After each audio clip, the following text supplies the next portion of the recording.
প্রিয় দর্শক, কেমন আছেন? আশা করছি ভালো আছেন।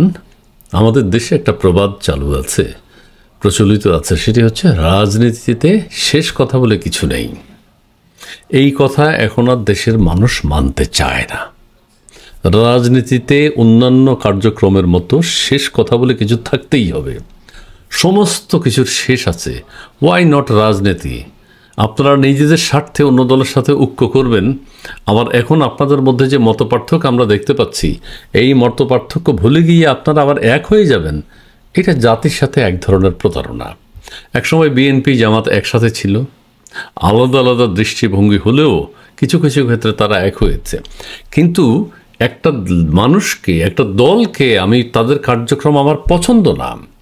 আমরা যেমন দেখতে পাচ্ছি এখন বিএনপি জামাতের মধ্যে একটা পার্থক্য আছে, ব্যাপক পার্থক্য লক্ষ্য করা যাচ্ছে। কেউ কাউকে সহ্য করছে না, কেউ কাউকে ছেড়ে কথা বলছেন না। এই দুটো দল আবার একসাথে হবে কিভাবে? যখন একসাথে হবে তার মানে হচ্ছে তারা নিজেদের স্বার্থে দেশের মানুষের সাথে প্রতারণা করলেন। চরমোনাই জামাত ইসলাম সম্পর্কে যে কথা বলে, যেভাবে বলে, জামাত ইসলাম হলো একটা আদর্শহীন সংগঠন, এবং জামাত হেফাজত সম্পর্কে অথবা চরমোনাই সম্পর্কে যে কথা বলে আমরা সেভাবেই দেখতে চাই যে প্রত্যেকের আলাদা আলাদা দৃষ্টিভঙ্গি আছে। আপনারা এক হবেন কেন?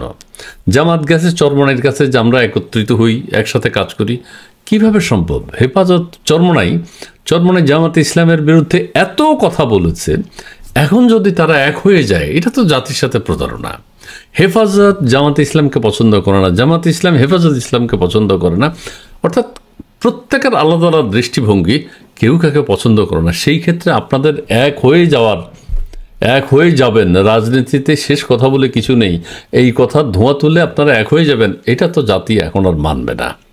আপনার আদর্শ উদ্দেশ্য আপনি জনগণকে বোঝান, বিএনপির আদর্শ উদ্দেশ্য বিএনপি জনগণকে বোঝাবে, জামাতের আদর্শ উদ্দেশ্য জামাত জনগণকে বোঝাবে, হেফাজত তাদের কথা বোঝাবে, চরমোনাই তাদের কথা বোঝাবে। তার মানে আপনারা কেউ আশঙ্কা করেন যে জামাত বিএনপি এক হয়ে যেতে পারে, ইসলামী সংগঠনগুলো এক হয়ে যেতে পারে। আরে ইসলামী সংগঠনগুলো তো কেউ ওকে ছেড়ে কথা বলছেন না। কোন স্বার্থে আপনারা এক হবেন? শেষ কথা বলে কিছু নেই, এই কথা বলে এখন দেশবাসীর সাথে আর প্রতারণা করা ঠিক হবে না। আপনারা আপনাদের নিজস্ব আদর্শ উদ্দেশ্য নিয়ে থাকেন, সেটা নিয়ে ম্যানিফেস্টো ঘোষণা করেন, সেই আদর্শ উদ্দেশ্য নিয়ে আপনারা জনগণের কাছে যান। জনগণ যাকে পছন্দ করবে তাকে ভোট দেবে। এখন আগামীতে আমরা যদি কখনো দেখি যে জামাত বিএনপি ঐক্যবদ্ধ হয়ে গেছে, তাহলে কেমন হবে? এখন তাহলে এক দল তো আরেক দলকে ছেড়ে কথা বলছে না। হেফাজত চরমোনাই এক হয়ে গেছে, অথবা জামাত চরমোনাই এক হয়ে গেছে। এটি যদি, এই দৃশ্য যদি জাতিকে দেখতে হয়, আমাদেরকে দেখতে হয়, আমরা চরমভাবে হতাশ হব। আমরা চাই না যে সকল কাজকর্মের একটা শেষ আছে, কিন্তু রাজনীতিতে শেষ কথা বলে কিছু থাকবে না, এই কথা দেশের মানুষ এখন আর বিশ্বাস করতে চায় না। অবশ্যই শেষ থাকতে হবে। আপনাদের মধ্যে যে দ্বন্দ্বের কারণে আপনাদের আলাদা আলাদা রাজনৈতিক দল, সেটি আপনারা টিকিয়ে রাখবেন। আপনারা এখন একজন আরেকজনকে ছেড়ে কথা বলছেন না, আবার একত্রিত হয়ে যাবেন, এটা দেশবাসীর সাথে নিজেদের স্বার্থে, আপনাদের ব্যক্তি স্বার্থে, দলীয় স্বার্থে আপনারা দেশের মানুষের সাথে প্রতারণা করবেন। এটি এখন আর এই আধুনিক যুগের শোভা পায় না। এখনকার প্রজন্মকে বোঝা যায় না, এটি বোঝানো যাবে না। এনসিপি আর বিএনপি এক হয়ে যাবে, এটা কিভাবে হবে?